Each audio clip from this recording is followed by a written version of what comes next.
बिहार से आज सुबह सुबह बहुत बड़ी खबर आई है। यह खबर सत्ताधारी जनता दल यूनाइटेड से जुड़ी हुई है। जेडीयू ने पूर्व राष्ट्रीय अध्यक्ष आरसीपी सिंह की मुश्किलें बढ़ने लगी हैं। पार्टी की ओर से उनको शो कॉज नोटिस भेजा गया है। यह नोटिस नालंदा जिले के जेडीयू प्रखंड अध्यक्ष के आरोप पर भेजा गया है। इस नोटिस को देखें तो जेडीयू ने आरसीपी सिंह पर परोक्ष रूप से भ्रष्टाचार के आरोप लगाए हैं, जो कि नीतीश की जीरो टॉलरेंस नीति है। आरसीपी सिंह पर जेडीयू में रहते हुए अकूत दौलत बनाने का आरोप है। जेडीयू के प्रदेश अध्यक्ष उमेश कुशवाहा की ओर से ये जवाब तलब किया गया है। आरोप है कि साल 2013 से 2022 तक प्रॉपर्टी अर्जित करने का है।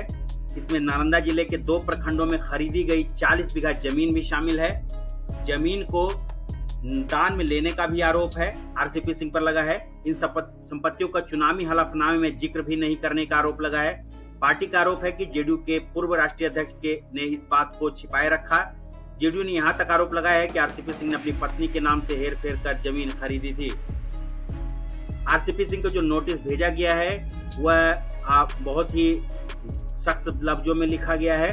यहाँ बता दें कि उसमें कहा गया है कि आरसीपी सिंह जेडीयू के कोटे से 2 बार राज्यसभा भेजे गए, जिसके बाद उन्हें केंद्र में इस्पात मंत्री बनाया गया था। आरसीपी सिंह की इच्छा एक बार और केंद्रीय मंत्री बने रहने की थी। इसके लिए उन्होंने काफी प्रयास भी किए, मगर पार्टी के भीतर उनके लिए माहौल खराब हो चुका था। लिहाजा इस बार जेडीयू की ओर से खीरू महतो को राज्यसभा भेज दिया गया है। इसके बाद से उनके दिन खराब चलने लगे हैं। अब ये नया मामला जमीन का आ गया है।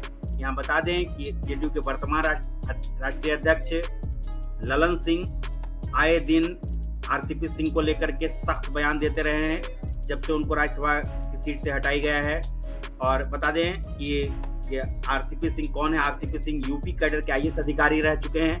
आरसीपी सिंह पहली बार नीतीश के संपर्क में तब आए जब वो 1996 में तत्कालीन केंद्रीय मंत्री बेनी प्रसाद वर्मा के निजी सचिव के रूप में तैनात थे।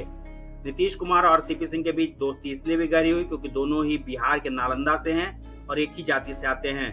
कहा यह भी जाता है कि नीतीश कुमार और आरसीपी सिंह के नौकरशाह के तौर पर उनकी भूमिका से काफी प्रभावित हुए थे। तो इस मसले पर सभी पार्टियों के रिएक्शन भी लिए गए, हमने लेने की कोशिश की, जिसमें बीजेपी और आरजेडी इस पूरे मसले पर कुछ भी बोलने से बच रही है।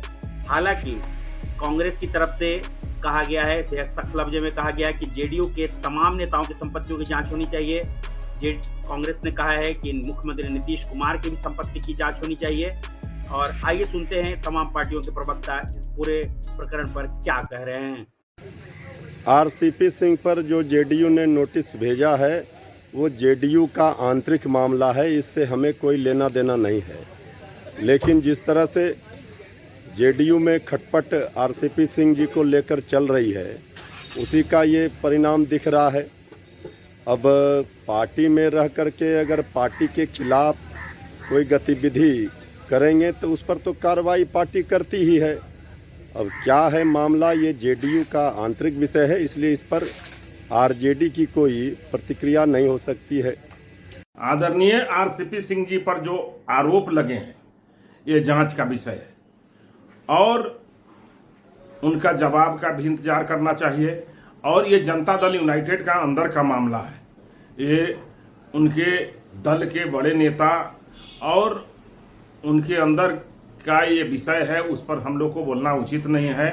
लेकिन आरोप लगाना और आरोप जिस पर लगा है उसका जवाब सुनना ये भी जरूरी है। और उसके बाद जिस दल के ये विषय है उस दल का ये मामला है, उस दल के अध्यक्ष का, उस दल के सर्वोपरि नेता का बात को सुनना चाहिए और उनका निर्णय ही सर्वोपरि है। जदयू के किसी भी नेता की संपत्ति की जांच करवा लीजिए। पिछले 15-16 वर्षों में सबने अकूत संपत्ति इकट्ठा की और सबने भ्रष्टाचार के जरिए ही वो संपत्ति इकट्ठा की है। भाई जदयू के एक राष्ट्रीय अध्यक्ष की तो पोल खुल गई कि किस तरह से अवैध कमाई आरसीपी सिंह ने की है।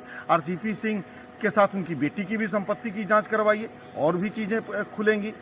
एक बार कोई हिम्मत करके जरा नीतीश जी की संपत्ति की भी जांच करवा लीजिए। दूध का दूध पानी का पानी हो जाएगा। सब के सब भ्रष्ट हैं।